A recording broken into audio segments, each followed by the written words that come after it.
வணக்கம். விஜய் வந்து 2 தொகுதியில வந்து போட்டி போடுறாரு. பெரம்பூர் தொகுதி, திருச்சி கிழக்கு 2 தொகுதியில வந்து போட்டி போடுறாரு. 2 தொகுதியிலுமே வேட்புமனு தாக்கல் பண்ணிட்டாரு. நேத்து திருச்சி வந்திருந்தாரு. திருச்சியில நல்ல கும்பல் தான். அந்த கும்பல்ல வந்து பார்த்தீங்கன்னா, இப்ப 2 வேட்புமனுவிலயுமே நெறைய வித்தியாசங்கள் இருக்கு. 2வது திருச்சி கிழக்குல வந்து வேட்புமனு தாக்கல் பண்ணதுல, மேல வந்து 2 வழக்குகள் இருக்கு அப்படின்னு சொல்லி விஜய் வந்து குறிப்பிட்டிருக்காரு. ஆனா பெரம்பூர்ல வந்து எந்த விதமான வழக்குமே இல்ல அப்படின்னு சொல்லியிருந்தாரு. இதுல மட்டும் 2 வழக்குகள் இருக்கு அப்படின்னு சொல்லியிருக்கிறாரு. இதுதான் வந்து பார்த்தீங்கன்னா, இந்த வேட்புமனுல ஏதோ ஒண்ணு பெரம்பூரோ, திருச்சி கிழக்கு வேட்புமனுவோ தள்ளுபடி ஆகுறதுக்கு வாய்ப்புகள் அதிகமாக இருக்கு அப்படின்னு சொல்றாங்க. காரணம் வந்து என்னன்னு கேட்டீங்கன்னா, அங்க சொன்னதிலே சொல்லியிருக்காரு. அப்ப வந்து தனக்கு 624 கோடி வந்து சொத்து இருக்குது. அப்பா, அம்மா, மகன், மகள் இப்படின்னு சொல்லி பல கோடி கடன் கொடுத்துருக்குறேன் அப்படின்னு சொல்லியிருக்கிறாரு. தாம் மீது எந்த விதமான குற்ற வழக்கும் இல்லை அப்படின்னு சொல்லி பெரம்பூர் தொகுதியில் மட்டும் வேட்புமனுவில் சொல்லியிருக்காரு. ஆனால் கிழக்கு தொகுதியில் வந்து தாம் மேலே 2 வழக்குகள் இருக்கு அப்படின்னு சொல்லியிருந்தாரு. என்ன வழக்கு அப்படிங்கிறத பற்றி விளக்கமாக சொல்லலை. 30ஆம் தேதி வேட்புமனு தாக்கல் பண்ண பெரம்பூர் போனார்ல, அப்போ கிட்டத்தட்ட அவர் பிரச்சாரத்துக்கு போகும்போது ஒரு 500 பேர் மேலே வந்து காவல்துறை வந்து வழக்கு பதிவு பண்ணியிருக்காங்க, விஜய் உள்பட.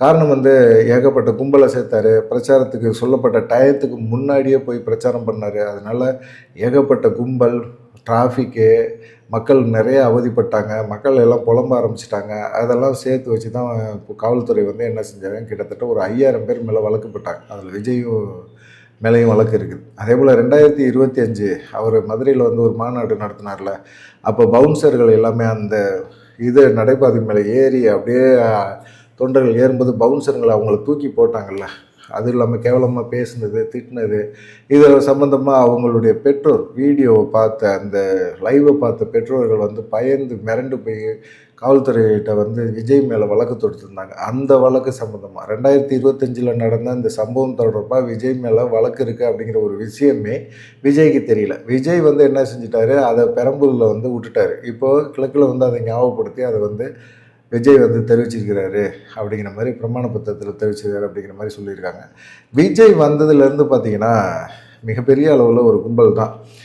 அங்கே ஏர்போர்ட்லேருந்து பார்த்தீங்கன்னா கிட்டத்தட்ட எதிர் திசையில் சுப்பிரமணியபுரத்துலேருந்து ஏர்போர்ட்டுக்கு வந்து எதிர் திசையில் கிட்டத்தட்ட ஒரு 50-60 பேர் டூ வீலரில் உருன்னு போக ஆரம்பிச்சிட்டாங்க. டூ வீலரில் போகிறாங்க ஏர்போர்ட்லேருந்து. ஆனால் ஏர்போர்ட்டுக்குள்ளே உள்ள விடலை காவல்துறை. ஆனால் ஏர்போர்ட்டுக்குள்ளே இருந்து வெளியே விஜய் வந்தோன்னே விஜய் கூட அவங்க தான் வராங்க. இப்போ போலீஸ் என்ன செஞ்சாங்க, இந்த தடவை வந்து பார்த்திங்கன்னா டக்குன்னு அங்கங்கே வந்து கட் பண்ணி டைரெக்ஷனை மாற்றி அவங்கள தனியாக பிரித்து விட்டாங்க. தொண்டர்கள் வந்து பின்தொடர முடியாமல் காவல்துறை வந்து பயங்கரமாக செஞ்சு விட்டாங்க. அதனால் பெரிய அளவில் வந்து கும்பல் இல்லை. அது இல்லாமல் பார்த்தீங்கன்னா விஜய்க்கு வந்து மாசு இருக்குது அப்படின்னு சொல்லி காட்டுறாங்க. விஜய் பார்க்குறதுக்கு வெளியே இருக்கிறவங்க எல்லாருமே வராங்க. கிழக்கு தொகுதி தான் அவருக்கு மிக முக்கியமான தொகுதி. அந்த தொகுதியில் இருக்கிற மக்கள் வந்து இவ்வளவு டார்ச்சர் கொடுக்குறாங்களே அப்படிங்கிற மாதிரி ஒரு எண்ணம் அவங்க மைண்டில் இருக்குது. திடீர்னு பார்த்தீங்கன்னா இவ்வளோ கும்பல் வருது, இவ்வளோ டிராஃபிக் வருது, இவ்வளோ போக்குவரத்து இடையூறு இருக்குது, மக்கள் வந்து செயல்பட முடியாத ஒரு நிலைமை கொண்டு போய் விடுறாங்க அப்படிங்கிற ஒரு கோபம் கூட விஜய் மேலே வருது. அதை தாண்டி பார்த்தீங்கன்னா எல்லாருமே அந்த கிழக்கு தொகுதியை சேர்ந்தவங்களா அப்படின்ட்டா அது இல்லை. எல்லாருமே விஜய் பார்க்குற ஒரு ஆர்வத்தில் வராங்க. அதுலேயும் பார்த்தீங்கன்னா நேற்று மாதிரியே சில சம்பவங்கள் நடந்து போச்சு. கரூரில் நடந்த மாதிரி மயக்கம் போட்டு விழுவுறது, போகிறது வர்றது இப்படின்னு சொல்லி நிறைய விஷயங்கள் நடந்துருச்சு நேற்று. அது இல்லாமல் பார்த்தீங்கன்னா அவர் வந்து ஏர்போர்ட்டில் இருந்து முதல் ட்ரிப்பு திருச்சிக்கு வந்தபோது பார்த்தீங்கன்னா அந்த பாலக்கரைக்கு அதே பகுதிக்கு தான் வந்தார். அந்த பகுதிக்கு வரும்போதே பார்த்தீங்கன்னா கிட்டத்தட்ட ஒரு 4 மணி நேரம் ஆச்சு. இந்த தடவை காவல்துறை என்ன செஞ்சாங்க, எல்லாத்தையும் கட் பண்ணி 1 மணி நேரத்துக்குள்ளேயே அவர் வர வச்சுட்டாங்க. ஆனால் விஜய் பண்ணதும் ஒரு தப்பு இருக்குது. ரோட் ஷோ பண்ணக்கூடாதுன்னு சொல்லியிருக்காங்க. ஆனால் விமான நிலையத்திலேருந்து அவர் பாலக்கரையில் வேட்புமனு தாக்கல் பண்ண வர இடங்கள் வரைக்குமே வந்து அவர் அந்த கார் மேலே ஏறி நின்றுக்கிட்டு கையாட்டிக்கிட்டே வந்திருக்கிறார். இதுவே வந்து தப்பு தான். இதுக்கே வந்து அவர் மேலே வழக்கு தொடுக்கலாம். ஆனால் வந்து பார்த்திங்கன்னா விஜய் வந்து அது ஒரு ஆர்வத்துலேயோ ஒரு இதுலேயோ ஏதோ ஒன்றில் செஞ்சுக்கிட்டு இருக்கார். இப்போ விஜய் கூட மேலப்புதூர் சைடு வரும்போது பார்த்திங்கன்னா பயங்கரமான ஒரு அந்த சேஸ் பண்ணி வராங்க. புருஷன் பொண்டாட்டி எல்லாத்தையும் கூட்டிகிட்டு வரானுங்க. டூ வீலரில் உருன்னு அவனுங்க வேறு பயங்கர ஸ்பீடில் வரானுங்க. பசங்க வர்றது தப்பு, அவனுங்க அதுவே தப்பு. இதில் வேறு தன்னுடைய மனைவியும் ஏற்றிக்கிட்டு ஒருத்தர் டூ வீலரில் வந்து விஜய் பார்க்குற ஆர்வத்தில் எங்கிட்ட கொண்டு போய் வண்டியை விட்டு சாஞ்சிட்டார். இதை பார்த்த விஜய் வந்து டக்குன்னு உடனே இறங்கி டக்குன்னு அவங்க அந்த புருஷங்கிறான் ஹெல்மெட்டு போட்டுட்டு கிடக்கிறான், கீழே அப்படி சாஞ்சு கிடக்கிறான், அவனை தூக்கி விட்றாரு. தூக்கி விட்டா அவன் கை கொடுக்குறான் அவருக்கு, விஜய்க்கு போய் கீழே விழுந்து கிடக்குறான்னு விஜய் இறங்கி வந்து இது பண்ணுறாரு. அதை தாண்டி பொண்டாட்டி பின்னாடி உட்காந்துருந்தது கீழே விழுந்துருச்சு, அதை தூக்கி உட்கார வைக்கிறாரு. அது அவன் புருஷனுக்கு முன்னாடியே அவன் விஜய் கண்ணத்தை தடவி முத்தம் கொடுக்குது. இதெல்லாம் பார்க்கும்போது நீங்கள்லாம் உங்கள் மேலே காரை ஏற்றி கொண்டு இருக்கலாம் போல தோணுது. ஏன்டா டே, ஒரு நடிகர் தான், ஒரு தேர்தல் விஷயத்துக்காக வந்திருக்காரு, பிரச்சாரத்துக்காக வந்திருக்கிறாரு. ஒரு நடிகரை மதிங்க, என்னவோ பண்ணுங்க, ஆனால் இப்படி பண்ணி வைக்கிறீங்களே, இது பார்க்கும்போது கன்றாவியாக இருக்குது. இந்த விஷயங்கள்லாம் பார்க்கும்போது இதெல்லாம் எப்படி விஜய் அனுமதிக்கிறாருன்னே தெரியல. ஒரு ரோட்டில் வந்து இவ்வளோ பேர் ஸ்பீடாக வரீங்கன்னா, ஒரு காரை நிப்பாட்டி இவ்வளோ ஸ்பீடாக வராதிங்க, நீங்கள் ஏன் பின்னாடி வரீங்க, வராதிங்க அப்படின்னு சொல்ல வேண்டிய இடத்துல விஜய் இருக்கணும். ஆனால் விஜய்க்கு இது மாதிரி செய்கிறது பிடிச்சிருக்கு. இப்படி இந்த மாணவர்களை, இந்த படிக்கிற பசங்க இவ்வளோ ஸ்பீடாக வண்டி ஓட்டி இப்படி கத்துறது, அலப்பறை கொடுக்குறது, இது எல்லாமே விஜய்க்கு பிடிச்சிருக்கு அப்படிங்கிறது தெளிவாக தெரியுது. இது தப்பு. இதை வந்து தப்புன்னு யார் கண்டிக்கணும்? விஜய் தான் கண்டிக்கணும். செங்கிப்பட்டியில் இப்படி நடந்த ஒரு பொதுக்கூட்டத்தில் தான் காலேஜில் படித்த விக்னேஷ் அப்படிங்கிறவன் வந்து ஆக்சிடெண்ட் ஆகி அவன் கிட்டத்தட்ட ஒரு 15 நாள் கோமாவிலே கிடந்தான் தஞ்சாவூர் மருத்துவமனையில். அன்னைக்கு போய் யாராவது ஒரு தாவேக்கா நிர்வாகி யாராவது போய் பார்த்தாங்களா? இல்லை விஜய் ஏதாவது இரங்கல் தெரிவித்தாரா? விஜயில் போய் பார்த்தாரா? யாருமே பார்க்கல. ஏதாவது ஒரு மருத்துவ உதவியாவது கொடுத்தீங்களா? ஏழை கூலி தொழிலாளி விவசாயியோட மகன் அப்படி வந்து ஒரு பெரிய மருத்துவமனையில் கிடந்தான். அப்போ கூட அமைச்சர் மகேஷ் பொய்யாமொழி தான் வந்து மருத்துவ உதவி செய்கிறேன்னு சொன்னார். ஏன்டா இப்படி போகிறீங்க, ஏன் இப்படி வண்டி ஓட்டுறீங்க அப்படிலாம் கேட்டார். இதெல்லாம் வந்து ஏன் இதெல்லாம் சொல்லலை? இப்போ இதுபோல் விபத்துகள் ஏற்படுதுன்னு தெரியுது. தெரிஞ்ச பிறகாது ஒரு தலைவர் அப்படிங்கிறவர் வந்து கண்டிக்கணும். கண்டிக்கவே இல்லை. இப்போ வந்து ஒரு ஆடம்பரமாக இது பண்ணுறாரு அப்படிங்கிற ஒரு விஷயந்தான் பார்க்கப்படுது. ரெண்டாவது பார்த்திங்கன்னா, அவர் வந்து தேர்தல் பிரச்சாரம் பண்ணக்கூடிய இடம் வந்து ஒரு ஸ்கூல், சையத் முஸ்தபா ஸ்கூல் இருக்குது. 10ஆம் வகுப்போட தேர்வு நடக்குது, முழு ஆண்டு தேர்வு நடக்குது. இந்த இடத்துல வந்து இவ்வளவு பெரிய ஒரு அலப்பறை பண்ணணுமா?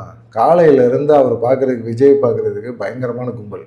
அந்த கும்பலில் இருக்கிறவங்க எல்லாம் வாயில் விசில மாட்டிக்கிட்டு பரீட்சை எழுதுறவனுக்கு டிஸ்டர்பாக பரீட்சை எழுத விடாமல் விசில் அடிக்கிறாங்க. ஸ்கூல்லேருந்து வந்து சொல்லி பார்த்துட்டாங்க, கேட்கவே மாட்டேங்கிறாங்க. அதுவும் இல்லாமல் விஜய் வந்த பிறகும் பார்த்திங்கன்னா பயங்கரமான கும்பலில் எல்லாருமே பார்த்திங்கன்னா விசில் அடிக்க ஆரம்பிச்சிட்டாங்க. விஜய் அந்த இடத்துக்கு ஸ்பாட்டுக்கு வர்றதுக்கே இதாகிடுச்சு. ஏன்னா விஜய்க்கு வந்து ஒரு ஜோசியர் வந்து டைம் குறித்து கொடுத்துருந்தாரு. எப்போ வந்து ஒரு 11:30 மணிக்குள்ளே வந்து விஜய் வந்து மனு தாக்கல் பண்ணிடுவார் அப்படின்னு எதிர்பார்த்தா அவர் வந்து 12 மணிலேருந்து 1:30 வரைக்கும் தான் நல்ல நேரம் அப்படின்னு சொல்லி ஒரு ஜோசியர் பிடிச்சி கொடுத்துருக்குறாரு. அபிஜித் நேரம் அப்படின்னு சொல்லியிருக்காரு. அபிஜித் நேரம்னா வெயில் உச்சமாக இருக்கிற நேரம், ஃபுல்லாக வெயில் அடிக்கக்கூடிய நேரம், வெயிலோட உச்சபட்சமான ஒரு தாக்கம் இருக்கக்கூடிய ஒரு நேரம் தான் அந்த அபிஜித் நேரம். இந்த நேரத்தில் வந்து நீங்கள் மனு தாக்கல் பண்ணீங்க அப்படின்னா தொட்டதெல்லாம் தொடங்கும், சகல தோஷமும் விலகும் அப்படின்னு சொல்லி ஒரு ஜோசியர் சொல்லியிருக்கிறார். சொன்னோன்னா இதனால தான் அவர் வந்து அந்த டைம் வர வரைக்கும் காத்திருந்து அவர் வந்து இந்த வேலையை பார்த்துருக்கிறாரு. வேட்புமனு தாக்கல் பண்ணிவிட்டு அப்புறமா நேராக மரக்கடை பகுதியில் போய் எம்ஜிஆர் சிலைக்கு மாலையை போட்டுட்டு அப்புறமா வழக்கம் போல் அவர் பேசுகிறது தான். நான் வந்து திமுகவை அட்டாக் பண்ணி பேசினார். பாஜகவையுமே வந்து ரெண்டையுமே நம்பாதீங்க அப்படின்னு சொன்னார். என்ன பண்ண முடியும்? ஒன்றும் செய்ய முடியல. அதே போல் வந்து பார்த்திங்கன்னா, கடந்த செப்டம்பர் 12ஆம் தேதி அவர் திருச்சிக்கு வந்தபோது பார்த்திங்கன்னா, விமான நிலையத்தில் அவ்வளோ கும்பல், மிலிட்ரியை கூட தாண்டி ஓடி போய் விஜய்கிட்ட இது பண்ணாங்க. ஆனால் இந்த தடவை இது பண்ணவே இல்லை. ஆனாலும் பார்த்திங்கன்னா பேரிகார்டெல்லாம் தூக்கி போட்டு தொண்டர்கள் வந்து ரொம்ப அட்டகாசம் பண்ணியிருக்கிறாங்க அப்படிங்கிற மாதிரி தெரிஞ்சுது.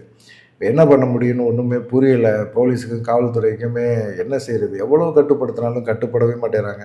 இதை கட்டுப்படுத்த வேண்டியது விஜய் தான். விஜய் செய்ய மாட்டேங்கிறாரு அப்படிங்கிற மாதிரி தான் எல்லாருமே பேச ஆரம்பிக்கிறாங்க.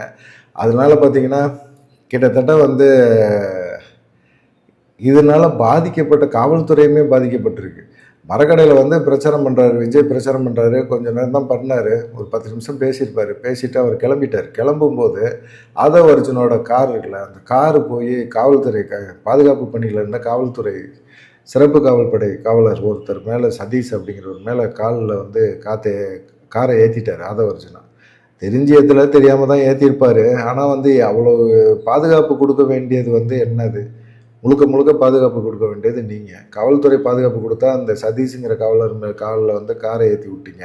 அவர் கால் எலும்பு முறிஞ்சு போய் ஆஸ்பத்திரியில் அட்மிட் போட்டு வச்சுருக்கிறாங்க. இதெல்லாம் வந்து விஜய்க்கு தேவையா? விஜய் பிரச்சாரம் பண்ண வர்றாருன்னா ஒரு வார்த்தை சொன்னால் கேட்பாங்களா, கேட்க மாட்டாங்களா? ஒரு தலைவர் சொன்னால் தொண்டர்கள் கேட்டு தானே ஆகணும். இவ்வளோ ஸ்பீடாக வண்டி ஓட்டாதீங்க. பெற்றவெல்லாம் பக்குன்னு இருப்பாங்களா? தாவேக்கால இருக்கிறது முக்கியம் கிடையாது. தாவேக்கால இல்லாமல் இது தாவேக்கால இருக்கிறவனுடைய பெற்றோர்கள் வந்து என்ன செய்வாங்க, பையன் எப்படியோ போயிட்டு போகிறான் அப்படின்னு சொல்லி நினைப்பாங்களா? நினைக்க மாட்டாங்கல்ல. இதெல்லாம் வந்து யோசிக்கணும் அப்படின்னு சொல்கிறாங்க.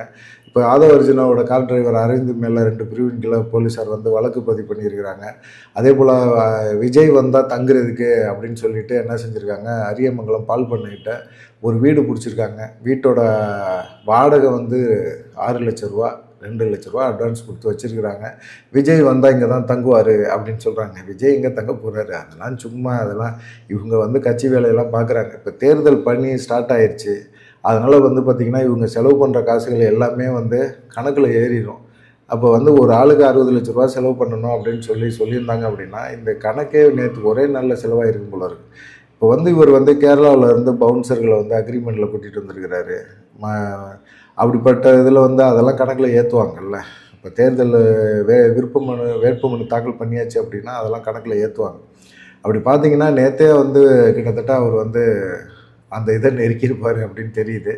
பார்க்கலாம் என்னென்ன நடக்க போகுது, என்ன பண்ண போகிறாங்க அப்படிங்கிற ஒரு விஷயத்த பார்ப்போம். விஜய் வந்து அவருடைய கட்சி தொண்டர்களுக்கு அட்வைஸ் பண்ணலை அப்படின்னா கண்டிப்பாக இது மேலும் மேலும் மேலும் அவருக்கு சிக்கலை உருவாக்கும் அப்படிங்கிறது தெளிவாக தெரியுது. நேற்றும் பார்த்தீங்கன்னா நிறைய செல்ஃபோனை அடிச்சிட்டானுங்க, நிறைய விஷயங்களை பண்ணிட்டானுங்க. திரும்பவும் பெண்கள் வந்து மயக்கம் போட்டு உழுவ ஆரம்பிச்சிட்டாங்க. என்ன பண்ணுறதுன்னே தெரியல. திரும்பவும் அதே என்ன சம்பவங்கள் நடக்குதோ அதே சம்பவங்கள் திரும்ப திரும்ப திரும்ப நடந்துக்கிட்டே இருக்குது. ஒன்றும் பண்ணுறதுக்கு ஒன்றுமே வழி கிடையாது.